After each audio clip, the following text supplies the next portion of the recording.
नमस्कार दोस्तों, मैं हूं आपका दोस्त चेतन लोधी। आज आपके लिए लाया हूं एक ऐसी प्रेरणादायक कहानी जो आपकी सोच बदल देगी। क्या आपको लगता है कि गरीबी और असफलता आपकी किस्मत है? अगर हां, तो आज अंश की ये कहानी आपके रोंगटे खड़े कर देगी। ये कहानी सिर्फ संघर्ष की नहीं, बल्कि उस हैसियत की है जो ब्रांडेड कपड़ों से नहीं, मां के आशीर्वाद से बनती है। तो आइए शुरू करें ये कहानी।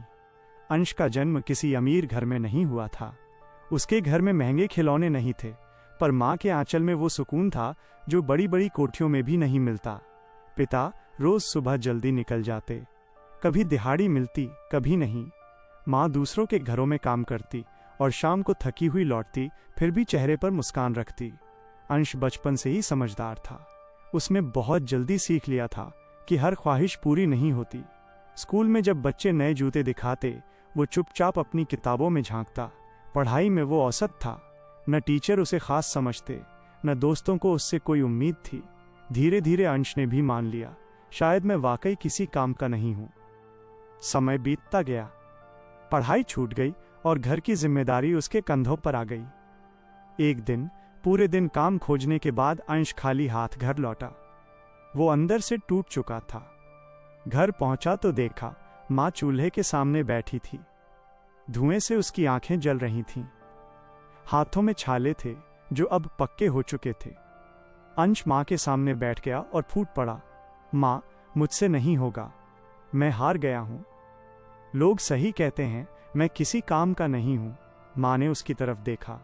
उस नजर में न गुस्सा था, न निराशा, बस एक मां का भरोसा था।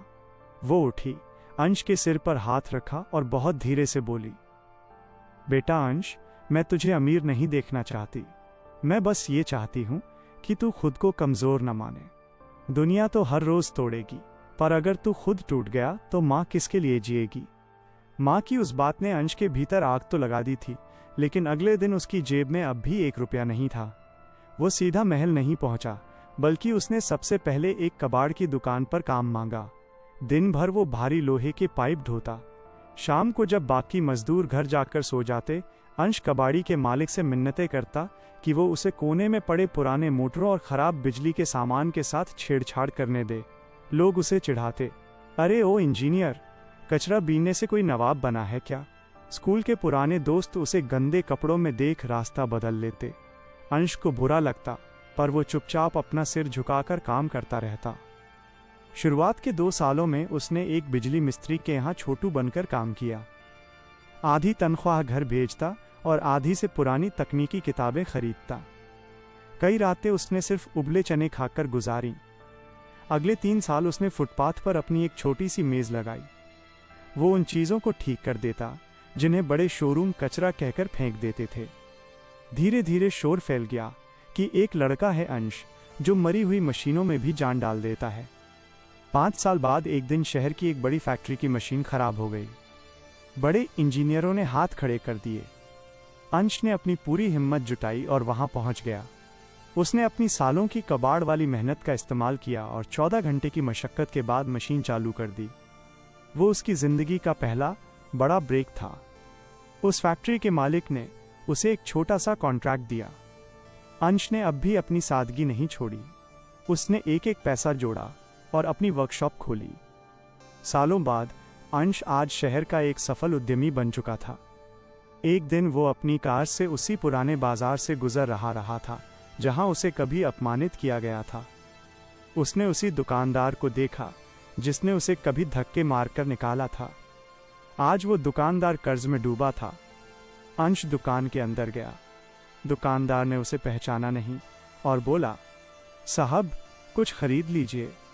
अंश ने मुस्कुराकर कहा, सेठ जी, मुझे कुछ खरीदना नहीं है, बस ये बताना है कि हैसियत कपड़ों से नहीं, माँ के आशीर्वाद और सही दिशा में की गई मेहनत से बनती है।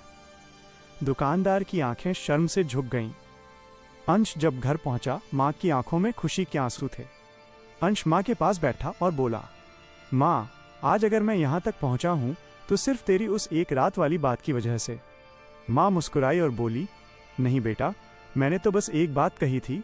उस कठिन रास्ते पर 7 साल तक लगातार चलना तूने खुद सीखा। कहानी से सीख, जिंदगी बदलने के लिए केवल बड़े भाषण नहीं, माँ की एक सच्ची प्रेरणा और सालों का अटूट संघर्ष चाहिए होता है। तो दोस्तों, कैसी लगी ये कहानी? अगर ये कहानी आपको पसंद आई हो तो वीडियो को लाइक करें, कमेंट में अपनी राय ज़रूर लिखें और ऐसी ही प्रेरणादायक कहानियों के लिए चैनल को सब्सक्राइब करना न भूलें। मैं आपका दोस्त चेतन लोधी आगे भी आपके लिए ऐसी ही प्रेरणादायक कहानियाँ लाता रहूँगा। धन्यवाद।